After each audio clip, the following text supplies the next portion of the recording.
ఓహో, తూర్పున ఇంద్రధనస్సు వేస్తే మక్కటేతు రంకెలేస్తుంది అన్నట్టు ఆ ఆడవాళ్ళ గుంపులో జ్వరబడిన పొన్నం వామ్మో నీ దండం పెట్టి అభివృద్ధి పరాల రాగం ఎత్తుకుండుగా నీ రాగం చల్లకుండా మామూలుగా లేదు కథ చూద్దాం బాయ్.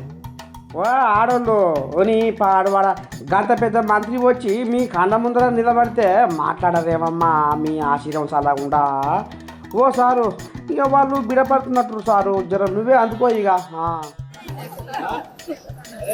మాట్లాడారు ఫ్రీ ఎక్కిరా రేపటి నుంచి 500 సిలిండర్ ఫ్రీ 200 లోపల యూనిట్ తక్కువ కాదు 200 యూనిట్లు ఫ్రీ 200 ఒక రోజు పైసలు కట్టాలి సరేనా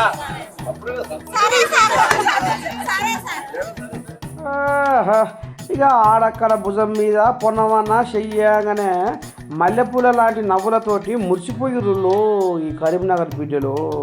ఇక అట్టనే మా పథకాలు ఎట్లా ఉన్నాయి అనుకుంటా డబల్ బెడ్రూమ్ల జోలికి పోయిండుల్లో మంత్రి బసల మంత్రి పొన్నము.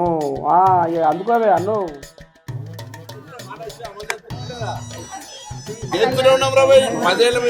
పదేళ్ళ డబుల్ బెడ్రూమ్ ఇచ్చిండా నిరుద్యోగం ఎవరికి రాలే నువ్వు నీకు రాలే నువ్వు అనుకుంటున్నావు అదాలే అనుకుంటున్నావు నువ్వేమనుకుంటున్నావు ఎంత దుస్తులు తిరిగి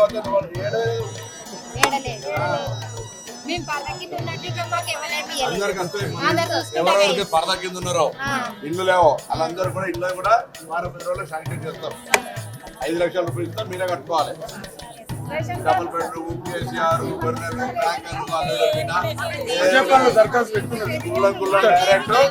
డైరెక్ట్ గా 5 లక్షలు ఇల్లు సరేనా ఇల్లు లేనోళ్ళు ఏం ఇబ్బంది పడకుర్రి మిమ్మల్ని కడుపులో పెట్టుకొని చూసే బాధ్యత మాది మా సర్కార్ది అని అనుకుంటా 5 లక్షలు మీ చేతిలో పెడతాం ఇల్లు మాత్రం మీరే కట్టుకోవాలని చెప్పుకొస్తుండ్రులా మంత్రి పొన్నమన్నా. ఇక ఈ రకంగా ఆనందంలో మునిగిపోయిర్రులా ఈ కూలి బిడ్డలు.